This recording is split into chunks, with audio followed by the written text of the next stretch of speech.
an epidemic, either naturally caused or intentionally caused, is the most likely thing to cause, say, 10 million excess deaths, and that it's pretty surprising how little preparedness there is for it.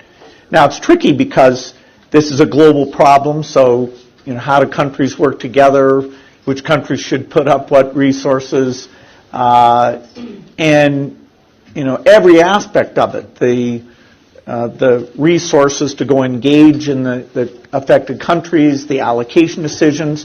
As we've seen various flu scares come along, we haven't had a super good response. So the paradigmatic examples are smallpox for an intentionally caused thing, that there was a simulation called Dark Winter that didn't come out very well, i.e. smallpox scored 1 and humanity scored 0.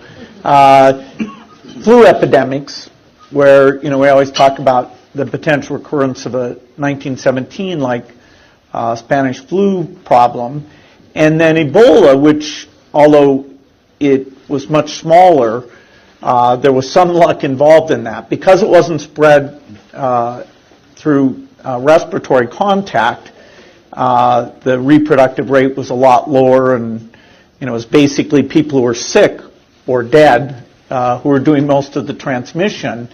And so through a lot of heroic effort and a little bit of luck, it stayed under control and was largely contained to the 3 countries. Zika is still recent enough that the understanding of, okay, should we have seen it sooner?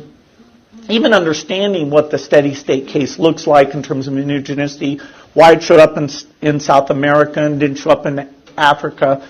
I know people are hard at work trying to answer these questions. So the lessons from that one, I'm not trying to minimize that one at all, but I think they're less clear than from Ebola.